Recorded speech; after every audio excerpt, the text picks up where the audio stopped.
কোরবানির পশু ক্রয় করার সময় অন্তত 10টা চিহ্ন দেখে তারপরে ক্রয় করবেন, তা না হলে আপনার কুরবানি বাতিল হয়ে যেতে পারে।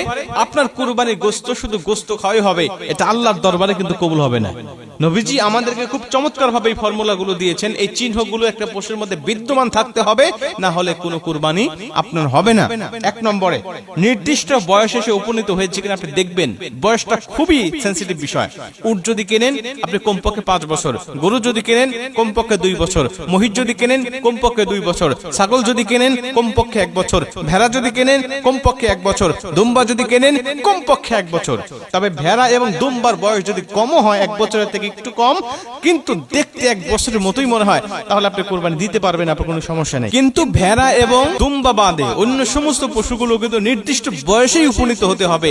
এটা দেখতে কম বেশ নয়, বরং বয়সটাই ম্যাটার করবে। 2 নম্বরে অন্ধ কিনা সেটা আপনাকে দেখতে হবে, অথবা চোখে কম দেখে কিনা। এমন চোখে কম দেখে যে তার সামনে খাবার রাখা হয়েছে কিন্তু সে দেখতে পারতেছে না। খাবারটা নিজের চোখে দেখে যেই পশু খেতে পারে না, ওই পশু দিয়ে কুরবানি হয় না, এটা নবীজি আমাদেরকে বলেছেন। 3 নম্বরে ল্যাংড়া অথবা খোরা। এমন ল্যাংড়া যে সে পায়ে হেঁটে কুরবানির স্থান পর্যন্ত সে যেতে পারে না, এমন ল্যাংড়া যদি হয় ওই পশু দিয়ে কুরবানি দেওয়া যাবে না। আপনারা যারা হাটে কুরবানি কিনবেন অথবা বাড়িতে পশু কিনবেন, আপনারা একটু হাঁটায় দেখবেন যে এই পশুটা হাঁটতে পারে কিনা, ঠিক মতো চলতে পারে কিনা। যদি হাঁটতে পারে তাহলে কিনবেন, সমস্যা নেই।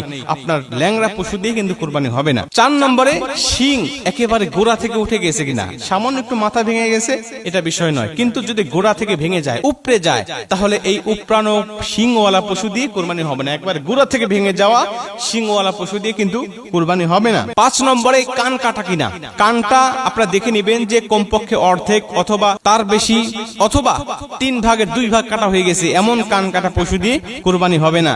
আপনারা দেখবেন সামান্য একটু কাটছে বা সামান্য একটু ফেটে গেছে, বিষয়টা এমন নয়, কিন্তু যদি অর্ধেক বা তারও বেশি কাটা হয়ে যায় তাহলে এই পশু দিয়ে কুরবানি হবে না। 6 নম্বরে দাঁত দেখে ক্রয় করবেন। দাঁতটা খুবই বিষয়। আপনারা দেখবেন যে অনেক পশু আছে খুব বয়স্ক হয়ে গেছে, বয়স্ক হয়ে যাওয়ার কারণে দাঁতটা ভেঙে গেছে অথবা দাঁত উপড়ে গেছে, উঠে গেছে, এমন ভাবে উঠে গেছে যে তার ঘাসটা পর্যন্ত সে চিবিয়ে খেতে পারে না।